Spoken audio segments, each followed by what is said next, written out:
विधानसभा चुनाव के आगाज के साथ ही प्रबल दावेदार के रूप में शिक्षित, समर्पित, समाजसेवी और जातिगत आधार पर टिकट वितरण हो रहा है। इसी के आधार पर शिक्षक, सहकार व कर्मचारी नेता ईश्वर सिंह ने भी चुनाव में अपनी ताल ठोकी है, जिसके लिए लाड़पुरा, सांगोद, पीपलदा और कोटा उत्तर से कांग्रेस प्रत्याशी बनाए जाने की कई संगठनों और सामाजिक सेवा से जुड़े कर्मचारी नेताओं ने मांग की है। इस संबंध में आयोजित की गई एक प्रेस कॉन्फ्रेंस में सामाजिक सेवा से जुड़े कर्मचारी नेताओं ने कहा कि हाड़ौती की धरती पर गांधीवादी सोच तथा शहीद आजम भगत सिंह की विचारधारा को आत्मसात करने वाले और शिक्षक कर्मचारियों की जायज मांगों और सामाजिक न्याय के लिए इनकलाब बुलंद करने वाले हम सभी के प्रेरणा स्रोत ईश्वर सिंह की कर्मचारी जगत में दी गई सेवाएं, जातिगत आधार, शिक्षित और जनसेवा के लिए उनके जज्बे को देखते हुए उन्हें लाड़पुरा, सांगोद, पीपलदा और कोटा उत्तर से कांग्रेस प्रत्याशी बनाए जाने की मांग उठाई गई है। नियाज मोहम्मद, ई न्यूज राजस्थान, कोटा।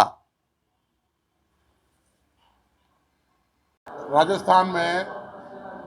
कर्मचारियों के लिए इस सरकार ने, वर्तमान मौजूदा सरकार कांग्रेस की सरकार जो है,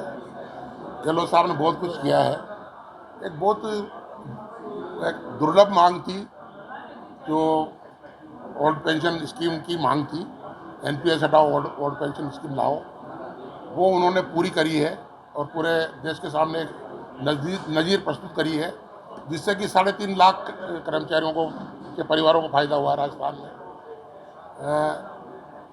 इतनी बड़ी मांग पूरी करने के बाद इससे बड़ा कर्मचारी हितैषी कोई हो नहीं सकता, ये सोचकर हमने, हमारे जो सीनियर लीडर्स हैं, इन्होंने निर्णय किया कि ये सरकार